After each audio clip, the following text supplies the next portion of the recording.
Hello, everyone. Welcome to a new Meet the Team episode. And I think this episode is kind of special because my guest is one of the first employees at the Oasis. So she's been with Oasis for a long, long time. But, well, of course, we'll let her tell us more about it. But as I said, today with us we have Danelle, lovely Danelle, who's part of the events team. So I invite you all to sit down, grab some popcorn, and enjoy this episode. Danelle, welcome to our show.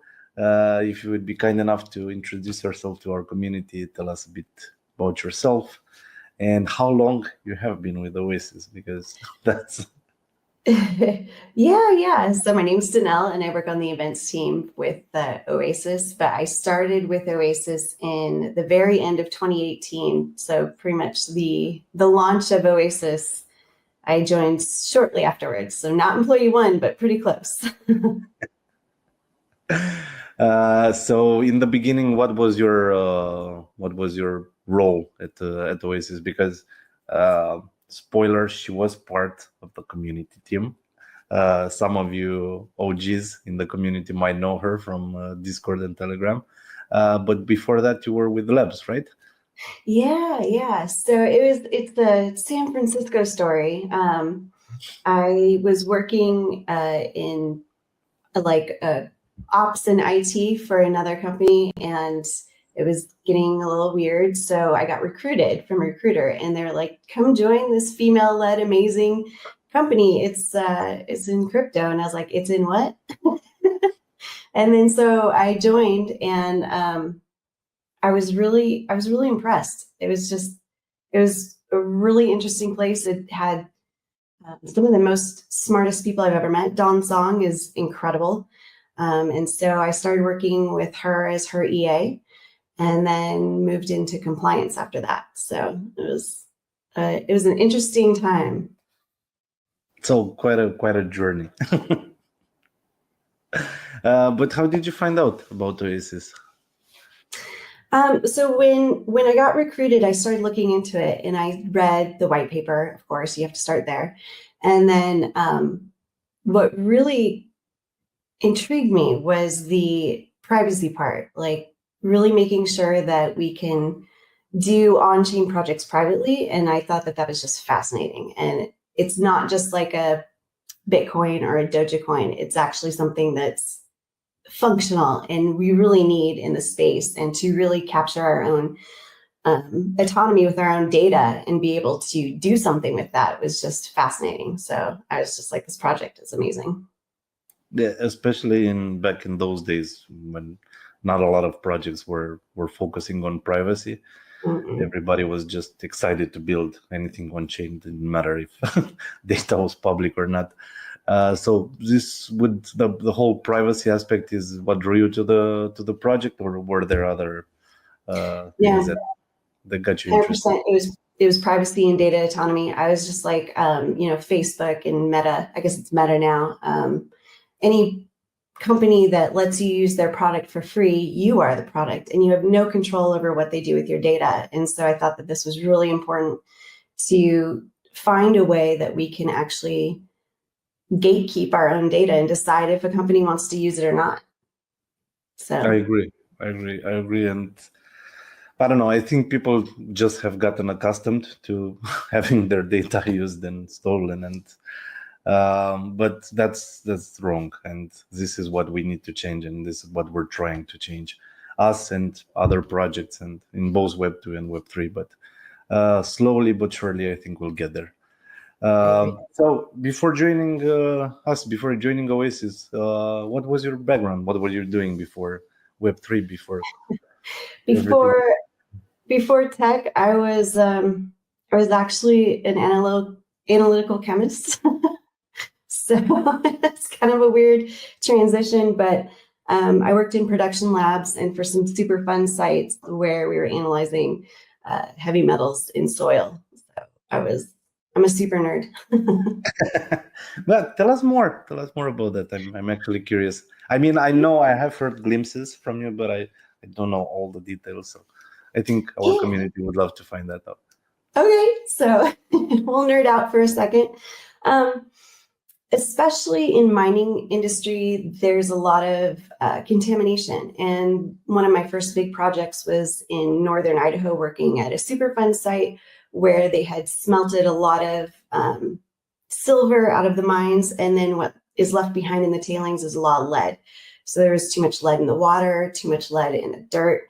And so part of the remediation is we've got to scrape all that dirt off the top layer, send it to me. I'm the lady who analyzes it on this instrument called an ICP OES, or inductively coupled plasma optical emission spectrometer.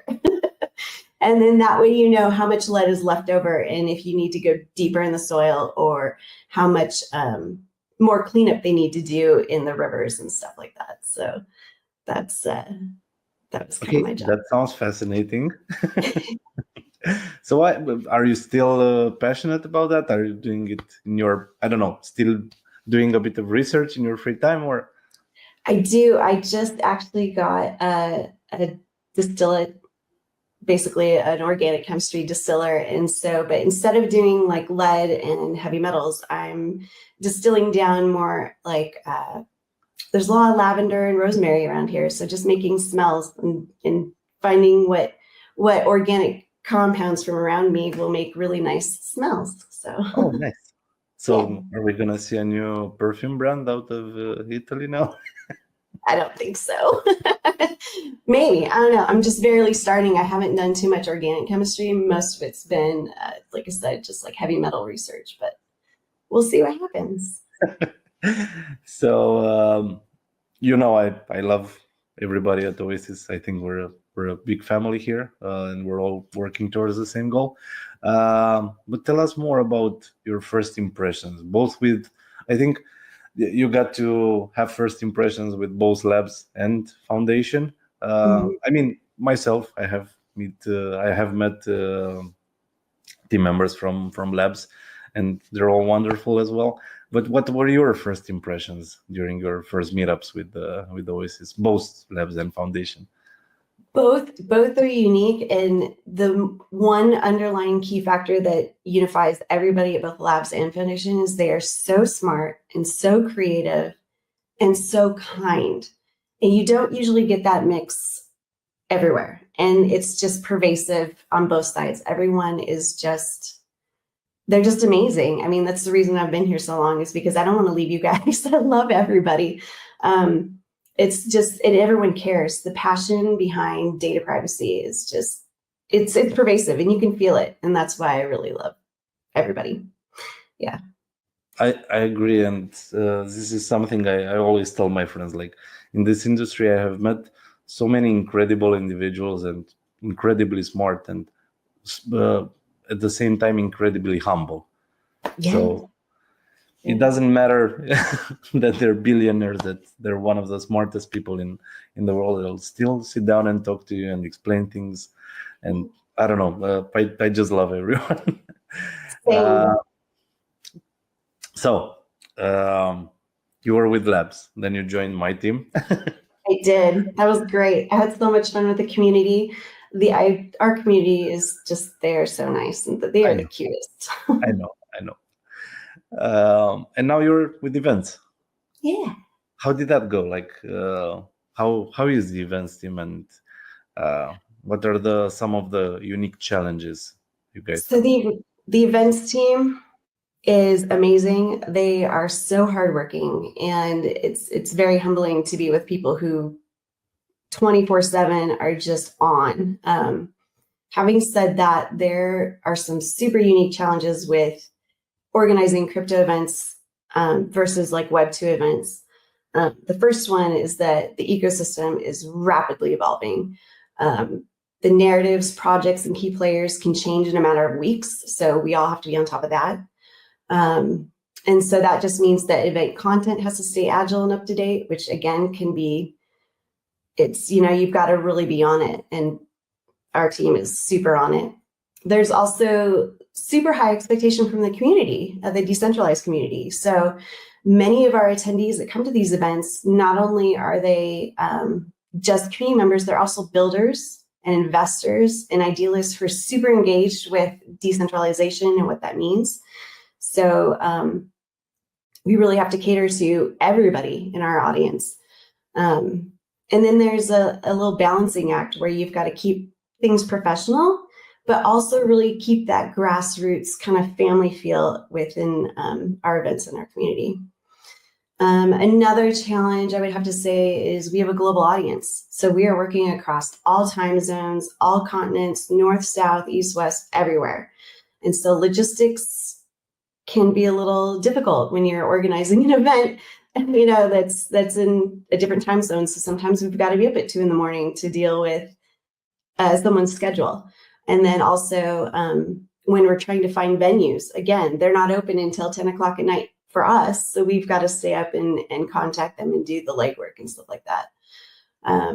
Another one is that ROI is a little bit more complex, or return on investment, for these events, because it's hard to track how leads or conversions work in the crypto space. It's not particularly similar like Web2 trackable return on investments.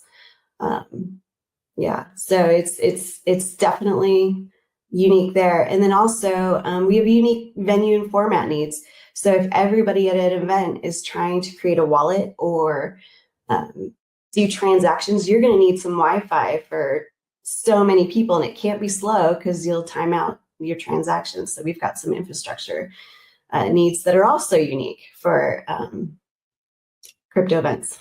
Yeah. First of all, I always praise you guys, like you're doing a tremendous job in the events department. But yeah, I do agree with you on that part. Like, it's hard to track ROI compared to other departments. There's not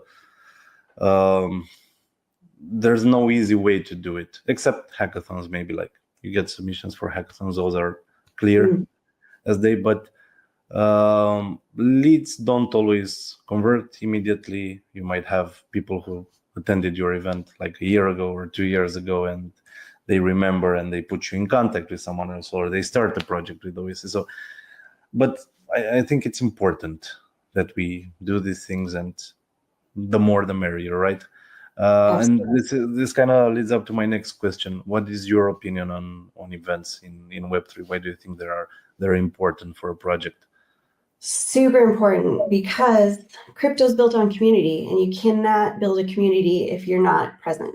Like, you can't just throw something out there and be like, hey, use it, everybody. You have to make context.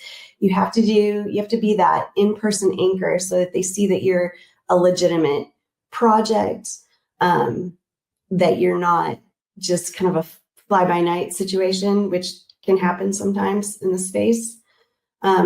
Events really help create trust and strengthen communities. So it's pretty important. Also, it's a great space to do panels and demos and provide like an open discussion, like Q&A sessions, so that people really can like understand what you're doing. And then I think these events also accelerate collaboration and innovation, like you were saying. So we have people that have been building on Oasis since day one, and they come back to us time and time again. And so we really need to make sure that we're listening to their needs and helping them build along the way, in addition to getting those new people in, so that they can discover what we're about and like build really interesting privacy-centric projects. I really think hackathons and workshops are super important for that. And then there's 2 more points about like these events that I think are really important. One is education.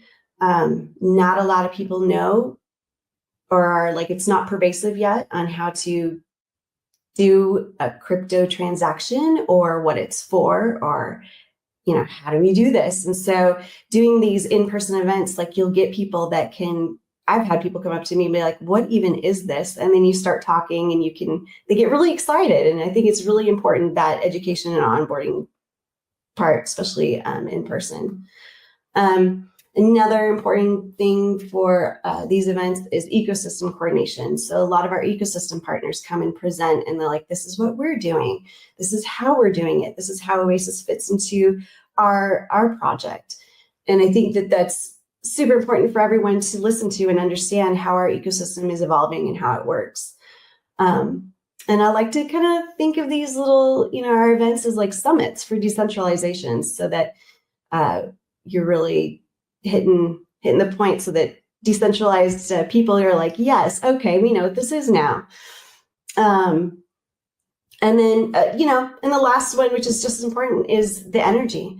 People come to see us and they get more excited because of who we are. I honestly, like you said, our whole team is super kind and crazy smart. And so the energy and spark and innovation and ideas we get from these events is incredible. I totally agree with everything you said. Like, these are all important points. So work aside, I want to know, and I think our community wants to know more about Danelle. What are some of your passions? What are some of your hobbies? What do you do outside of work? I have one very expensive hobby that I've had to put down for a little bit, but hopefully soon I'll pick it back up. That's flying airplanes. I love flying little private airplanes. Aerobatics is super fun. If you ever get to do that, it's very exciting. I just found a flying school here in Italy, so maybe we'll get going, because the ESA, the European equivalent to the FAA, requires a lot more hours. So I'm gonna have to turn in my logbook, and they're gonna make me do a lot more hours before they'll give me a license here. So that's one. My other one is crochet. It's not so expensive.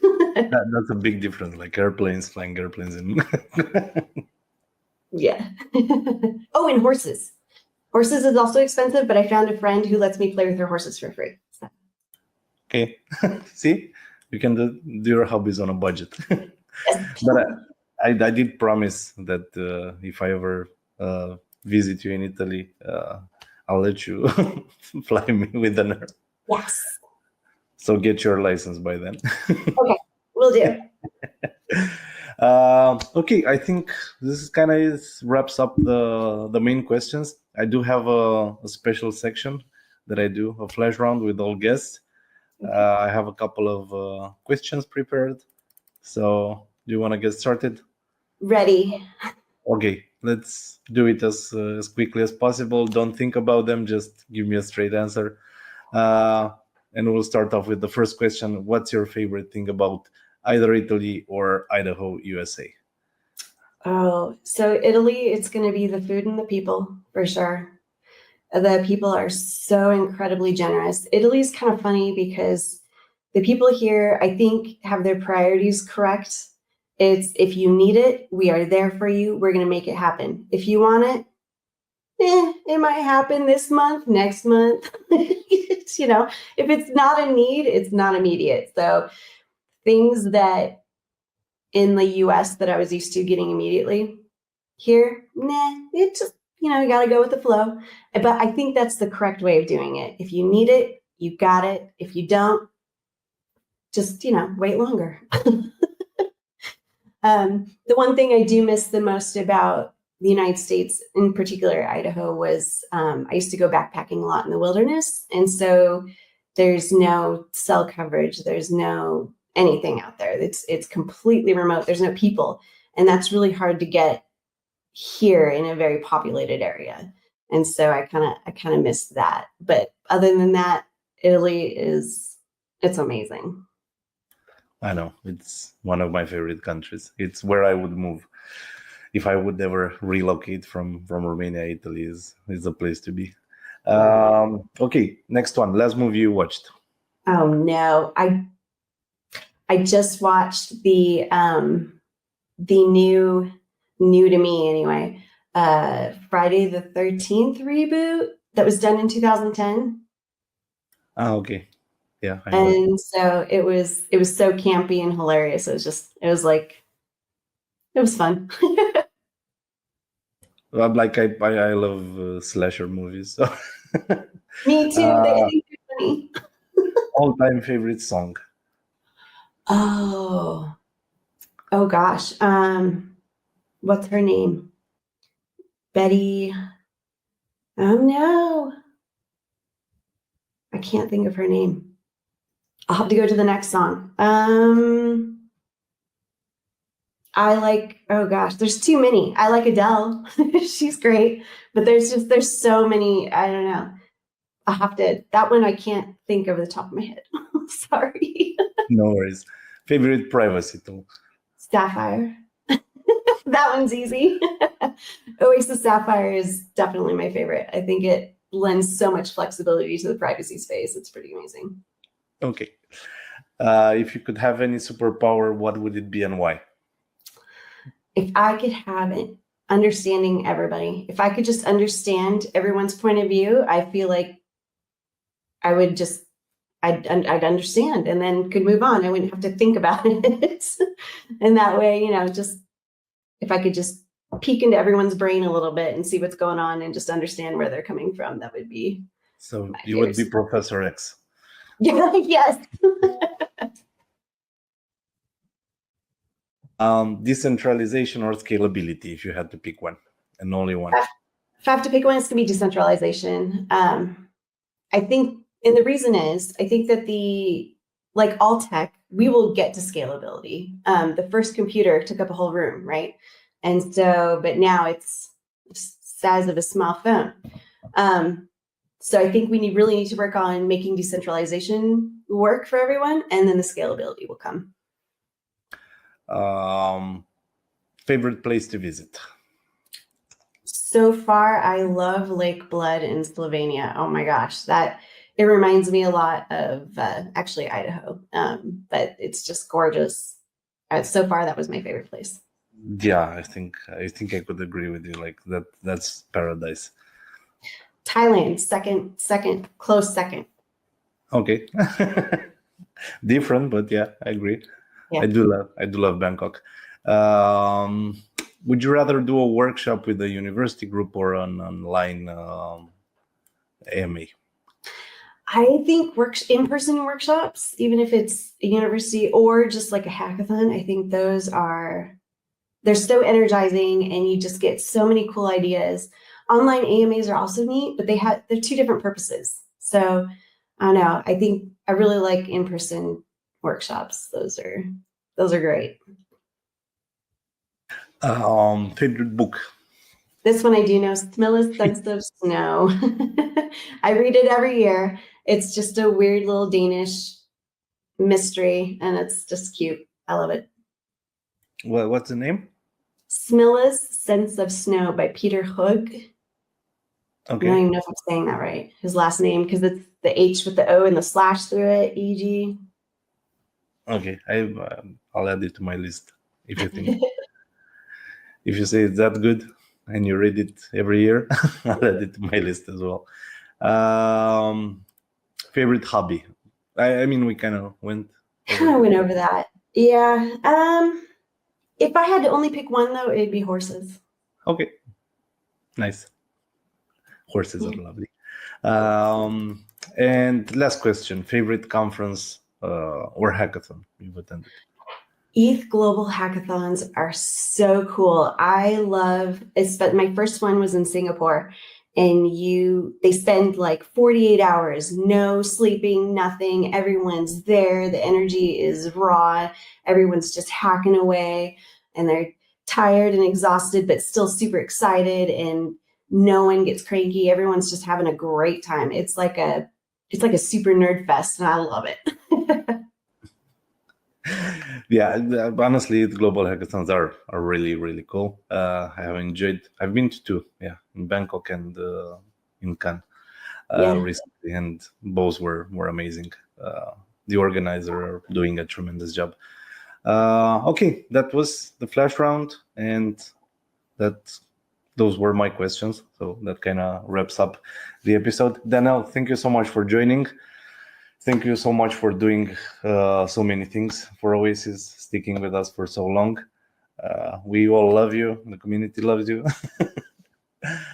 Thank you, everyone, for tuning in. I hope you enjoyed the episode, and we'll see you all on the next one.